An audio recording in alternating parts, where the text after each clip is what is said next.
Mr. Bear's farewell party. It was about time for Mr. Bear to take his winter sleep, and as the deep wood animals had been known to help themselves to Mr. Bear's well-filled pantry while he was in the land of Nod, he decided this year to give a supper the night before he curled up for the winter. He invited all the animals, the most important of which were Mr. Fox and his wife, of course, and Mr. and Mrs. Squirrel, Jack Rabbit and his wife, Billy Possum and Tim Raccoon. Of course, there were many others, but these were the most prominent socially, as I said before. Such a table full of goodies as Mr. Bear spread for them, pies and cakes, puddings and ice cream, and plenty of fried chicken and roast duck. A great big dish of honey was at the end of the table, and Mr. Bear stood beside that most of the time. The guests all ate and ate till they could hardly move, and when it was time to go home, they voted Mr. Bear the most delightful host they had ever known.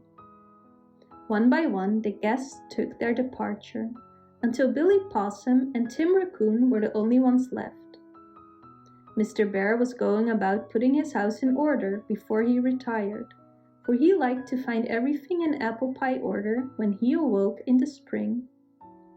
Billy Possum and Tim Raccoon were talking together all evening, but no one noticed them. All were so busily engaged at the table. Now they came from the corner where they had been sitting and said to Mr. Bear, "Dear friend, you have given all your friends a most delightful evening, and we think it would be cruel to leave you to do all the cleaning up alone. We will stay and help you." Mr. Bear was surprised at this display of thoughtfulness on the part of Billy and Tim, for they were never known to do anything for anyone. "Yes, we will help you tidy up, Mr. Baron. We will wait until you have gone to bed and put out the candle, for I know it must be very lonely for you to begin your long sleep without a friend to say good night to you." Mr. Bear lived in his house all but the part of the year he slept, and for this particular nap, he had a deep cave under his house. So when all the dishes were washed and put in the closet and the room swept, Mr. Bear put on his flannel wrapper, took his candle, and started for the cellar door. "We will lock the outside door," said Billy Possum, and dropped the key down the chimney, for they insisted upon seeing Mr. Bear right into his cave.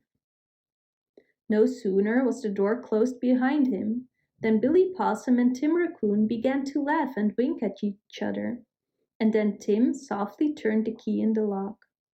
He is safe for the winter," whispered Tim. "Now we will keep house for him.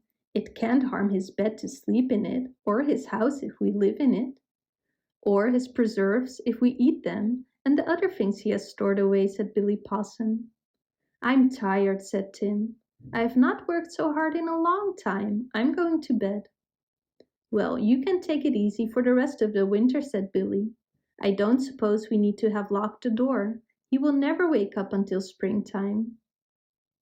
"I shall feel very much safer with it locked," said Tim, as he rolled into Mr. Bear's bed. Billy jumped in after him and pulled Mr. Bear's soft blanket over his head and was soon asleep.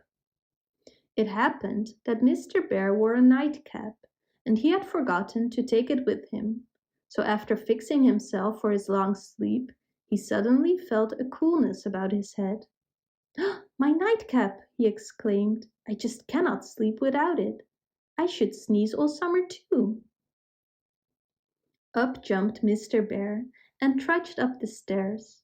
"What is this?" he said. "They have locked the door. They must have made a mistake and locked this door as well as the outside one. Well, I will have to break the lock." Mr. Bear placed his shoulder against the door and pushed. But Billy Possum and Tim Raccoon were sleeping too soundly for the noise to awaken them. Mr. Bear stopped when he came to the door of his bedroom. Was somebody in his nice, soft bed? He looked closer, and on one head he saw his nightcap, for Billy Possum had put it on. Mr. Bear tiptoed to the bed and looked closer. He saw who was in his bed, and then he smiled a most unpleasant smile.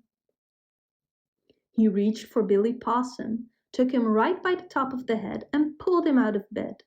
He then reached for Tim Raccoon and took him the same way, growling all the time. "Help! Help!" screamed Tim and Billy, thinking some dreadful creature was about to devour them. "You can scream, you scamps," said Mr. Bear, shaking them until their teeth chattered. "No one will come, and if they did, they could not help you. Take off my nightcap, Billy Possum." Billy untied the strings, took it off, and laid the cap on the bed. Then he gave a groan, and over he went on the floor, just as though he were dead. "You can't fool me, Mr. Possum," said Mr. Bear.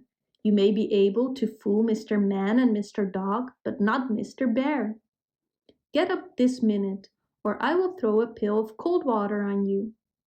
Billy did not move, and Mr. Bear grabbed him again, and with Billy in one hand and Tim Raccoon in the other, he went to the window, putting Tim under his arm while he opened it. Then he shook them again and threw them out the window. "I guess they will remember that for some time," said Mr. Bear. "They won't play any more of their sly games with me. I am glad I forgot my nightcap." And off he went into his cave. Tim and Billy picked themselves up. They were so sore and lame they could hardly get home, and for a week after they stayed in the house nursing their lame backs. "It would have been all right if he hadn't forgotten that nightcap," groaned Tim. "Yeah, but he did forget it," groaned Billy Possum. "I had no idea he had such a bad temper either."